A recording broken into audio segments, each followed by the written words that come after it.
On Queen Charlotte, the official podcast, we're stepping behind the scenes and the drawing boards of this team to experience the life breathed into the Bridgerton prequel. Listen to the leaps executive producer and series director Tom Verica took to capture the feeling that puts that lump in your throat. And you've got to catch creator Shonda Rhimes. She's dropping gems, diamonds, and mics. You can listen to Queen Charlotte, the official podcast, every Thursday on the iHeartRadio app, Apple Podcasts, or anywhere you listen to your favorite shows. Hey, and welcome to The Short Stuff. I'm Josh. There's Chuck. Jerry's here, too. Dave's here in spirit. Let's get going. Big thanks to Stell Simonton. Great name. One of the great HowStuffWorks.com writers. Mm-hmm. And I am really thrilled with this one because I had always known about and heard the term and fully understood what Rube Goldberg meant. A Rube Goldberg machine is something that is really complex and kind of awesome, and it's usually some kind of crazy contraption that ends up doing something very, very simply in a way that's far too complicated than it needs to be. Right. And I know that because it's a very common term. It's been around since, in the dictionary actually, since 1931. But I never, until like yesterday, knew that Rube Goldberg was like a dude and he was a cartoonist. Mm-hmm. And that's where it came from. He drew cartoons about these machines. It was very popular for it. Yeah, for sure. I guess I knew that already, and I'm not sure why. Did you know that? Yeah, I did. I think one of the things, my first introduction to Rube Goldberg was that game Mousetrap. Remember that? Of course, I have one, and we have one in Ruby's room. Okay, there you go. So that was directly lifted in some ways from Rube Goldberg cartoons, and that must have been where the springboard for me that landed me in a bathtub that went down a pole and dropped me off in a fountain of molasses. Yeah, he had a Mousetrap cartoon. It wasn't what they did in the game, but clearly inspired by that kind of thing. He did like 50,000 cartoons. When I look at his stuff, I'm sure you looked at a ton of these cartoons. Mm-hmm. I really like the actual contraption stuff. Not so much the others, but it was not unlike R. Crumb in style. Yeah, for sure. And I went and looked it up, and apparently Rube Goldberg is one of quite a few artists that inspired R. Crumb, so it made sense. Oh, okay. Good catch, man. Yeah, it's sort of R. Crummy. One of the other little interesting tidbits about Rube Goldberg to get started is his name is the only name listed as an adjective in Merriam-Webster dictionary. Yeah. And there are other names listed, but they're altered, like Machiavellian. This is just Rube Goldberg as an adjective to describe something that is unnecessarily complicated. Well, your name is the only name that is in the dictionary as a verb. That's true. Got to Clark somebody something. Clark me that Mousetrap board game. Amazing. I didn't even think about that. You and Rube Goldberg. Yep. Pals forever. All right. So Rube Goldberg was born Reuben Garrett Lucius Goldberg. Kincaid. Great name. Born on the 4th of July in 1883 in San Francisco. And this all makes sense. He was an engineer.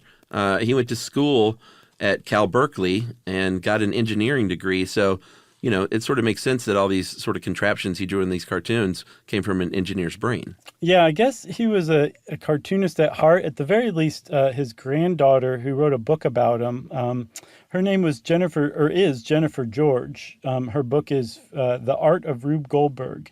And she said that what he cared most about was if he made you laugh. And there's not that much room to do that as a mining engineer. Right. So he spent about 6 months after he got his degree, he graduated. He spent 6 months mapping water and sewer lines, and he said, this is not the job for me. And he quit. It was a pretty well-paying job, and decamped to New York, where he took a much lower-paying job at the New York Evening Mail as a cartoonist, because that's what he wanted to do. So he decided to do it. He was that kind of guy. You know what else he did that kind of knocked me out? What? In the book, his granddaughter talked about the fact that he was a writer, he was a sculptor later in life, but he wrote a Three Stooges movie. Oh, yeah, that's right. Before they were well known. Back when they were Ted Healy and his Stooges. Right. It was I'm going to say the wrong Stooge. I can't remember. Pre-Curly? Pre-Shemp? Might have been pre-Curly. I don't know. The original three was Curly, Moe, and Larry. Okay, I think it was. Mm-hmm. Now And I'm then confused. Shemp came after Curly, and then you had Curly Joe, and then you had Joe Besser, and then you had like the Harlem Globetrotters and Scooby Doo for some reason. Dare we do one on the Three Stooges at some point? That'd be fun. Definitely. Anyway, he wrote the Three Stooges movie Soup to Nuts, but ended up, like you said, being a cartoonist, and first got his fame drawing a cartoon that was of the time. It's not so funny now, but they were called Foolish Questions. Mm-hmm. I did close to 500 of these, and one example was it would be a guy that had just fallen from a tall building on the ground, and a lady comes up and says, "Are you hurt?" And he says, "No, I'm taking my beauty sleep." So it doesn't translate as like the funniest thing these days, but It really doesn't. just gangbusters in the early 1900s, of Yeah, course. that was one thing he had a knack for, was creating national fads. So people from around the country sent in suggestions for Foolish Questions, and he wrote, I think he drew 500 of them. Did you say there were 450? Yeah, close to it. So that was just a kind of like a trait of his career. He was a nationally syndicated cartoonist almost out of the gate. And so when he came up with a new idea, it usually just for some reason struck a nerve, and America just went bonkers for it. Yeah, that's a good cliffhanger.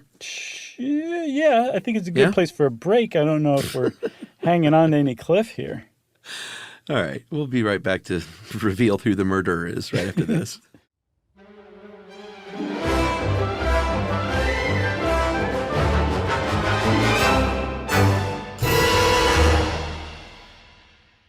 Last season, millions tuned into the Betrayal podcast to hear a shocking story of deception. I'm Andrea Gunning, and now we're sharing an all-new story of betrayal. Ashley Litton was helping her husband set up a business Venmo account when she discovered a terrible secret. I scrolled down, and that's when I saw a hidden folder, and I opened it. What the hell did I just see? I was scared that he was coming home. What Ashley discovered that day was a secret so dark, she feared for her life. She was like, "Oh my God, I got to get out of the house. He's going to find out that I've seen this. He's going to come kill me." Listen to Season 2 of Betrayal on the iHeartRadio app, Apple Podcasts, or wherever you get your podcasts. If you're looking for someone to help you unpack Queen Charlotte, a Bridgerton story, you're in the right place. It's me, Gabby Collins. Come with me, because on Queen Charlotte, the official podcast, we're stepping behind the scenes and the drawing boards of this team to experience the life breathed into the Bridgerton prequel. Listen to the leaps executive producer and series director Tom Verica took to capture the feeling that's put that lump in your throat. And you've got to catch creator Shonda Rhimes. She's dropping gems, diamonds, and mics. On this podcast, we're going beyond the basic line of questioning and getting to the heart of the show, all while appreciating the contributions of the show's creative teams and remarkable cast. Go inside each episode of Queen Charlotte, a Bridgerton story with the creatives, the cast, and creator Shonda Rhimes leading the way. Listen to Queen Charlotte, the official podcast, Thursdays on the iHeartRadio app, Apple Podcasts, or anywhere you get your podcasts. So in addition to Foolish Questions, he had a whole plethora of other kind of cartoon inventions, not the cartoons about inventions, like cartoon characters and strips that he invented is what I mean. So there's the I'm the Guy, which started another national trend. It would be like I'm the guy who put the hobo in Hoboken. People love that. I guess it was kind of like the original You Might Be a Redneck If, or Here's Your Sign, or something like that. Yeah. That I was saw Foxworthy recently, by the way, in an airport. Oh, Continue. Was he doing like a performance, or was he just walking around? No. Yeah, he was performing in an airport. He had a guitar case up, and there was a bunch of change in there. Did you say hi? No. I just was like, oh. You didn't give him I like know a who that low guy is. five as you passed him? No, Okay. I should have. Sorry. So there was the I'm the Guy. Another very famous character was Boob McNutt. I read some of the Boob McNutt strips, and I mean, they are involved, not funny. Even if you just kind of take away like the fact that like 100-something years have passed, it's just not that funny. But they're still cute and adorable and very well drawn. I love the art. Yeah, for sure. So he eventually, in 1912, is when he started these Rube Goldberg invention drawings, and these really, really took off. There was one that was used in the How Stuff Works article as an example. that's pretty fun, called The Simple Mosquito Exterminator. No home should be without it. And I'm just going to read it real quick from Rube Goldberg's own writing. The mosquito enters a window at A and walks along board, which is strewn with small chunks of rare steak. After munching steak as he walks, he is overcome by fumes coming from sponge B, which is soaked in chloroform, and falls on platform C when he regains consciousness. He looks through the telescope D and spies reflection of bald head E, and there's a guy laying on the bed with a bald head. In mirror, he mistakes this for the real thing, jumps off springboard C through D, and dashes his brains, I guess we would say bashes these days, out against the mirror, falling lifeless in can F. Yeah, and the reason you kept going through parts of the alphabet reading that is because these invention cartoons were like schematics. So like each part was labeled with the letter, and then the corresponding explanation would say, A and B and all that. So that just kind of made it even cooler. And I think, obviously he had a bit of the spirit of an engineer still, although the spirit of the cartoon like really overwhelmed and throttled and ended up strangling the spirit of the engineer. Yeah, I love this stuff. I looked at these cartoons all morning. I really, really like them. That's awesome. There's another character that he made that I read was probably his most famous, at least as far as characters went, Professor Lucifer Gorgonzola Butts. And Butts, McNuts, boobs. Right, exactly. Professor Butts was based on two different professors that Goldberg had in college at the mining school. One was Samuel B. Christie. He was the dean of the mining school. Another was Frederick Slate. He was the head of the physics department. And he found them both painfully boring and dry. Apparently, Samuel B. Christie's favorite thing was to explain what degree you should push a wheelbarrow uphill at for maximum efficiency. He was that kind of guy. Yeah. And so he kind of put these two together and created Professor Lucifer Gorgonzola Butts. But from his experience with these guys, with Slate in particular, a kind of like esoteric joke came along that I'm not sure whether he was aware of or not. But he mentions something, I think he wrote an essay that was published, something called the Barodik, Barodik, which he described as this incredibly convoluted machine that filled an entire laboratory that was meant to measure the mass of the Earth, the weight of the Earth, I think is the way he put it. Yeah. And his explanation were like the only account of this machine. And some people got kind of obsessed trying to find like other documentation of this machine. And as this one guy, he wrote an article in the UC, where was he from? Irvine? Berkeley. San Francisco. No, he's from Goldberg? UC. Yeah. Oh, the college. I thought you. Yeah, he was an alum, right? Yeah. Of I think so. Yeah. UC Berkeley. Anyway, this guy wrote an article called "Cracked Slate" in the UC Berkeley, I guess blue and gold publication. I'm not sure. And he talks about like trying to find documentation, and he realizes like this is a figment generally of Goldberg's imagination. There was a machine that had a name similar to that, but it was just a barometer.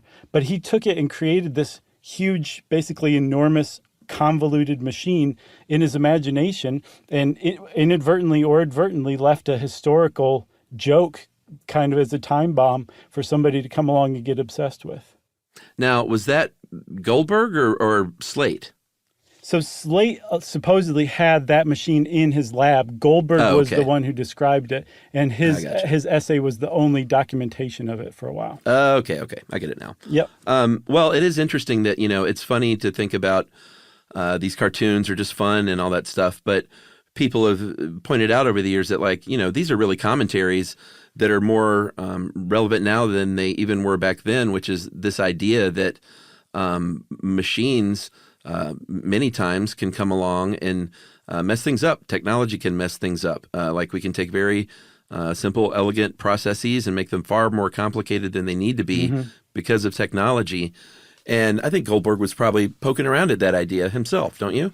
Yeah, oh, definitely, for sure. Well, he was also a conservative, and he viewed like an increasingly large and cumbersome federal government that grew up under FDR as like an example of one of his Goldberg machines, an unnecessarily complicated machine for carrying out a relatively simple task. Oh. Yeah. He was also a political cartoonist, too. He won a Pulitzer, at least for one, or Pulitzer. And he also received some death threats for some of them because they didn't always sit well with Americans. And he became so concerned with it, he had his family's name changed. So the reason his granddaughter's name is Jennifer George is because his son Thomas changed his name to Thomas George, and his other son George followed in Thomas's footsteps and took the name George, and Jennifer is the daughter of one of them. Yeah, he was Jewish, and he would comment a lot in his cartoons on fascism and what's going on, and like you said, didn't sit well with a lot of people. And we should point out the one he won the Pulitzer was a cartoon in 1947 that had a little house balanced on a nuclear missile, balanced on a precipice, and it just said "Peace Today." Obviously, a very shaky thing, and he won a Pulitzer for that, which is great. Yeah, and then one last thing. Apparently, Mousetrap the game actually did lift some components of some of his drawings directly from his cartoons. And refused to pay him any royalties for them. What? Yeah, Marvin Glass was to blame for that. Boo. So there you go. Chuck booed Marvin Glass, which of course means that Short Stuff is out. Stuff You Should Know is a production of iHeartRadio.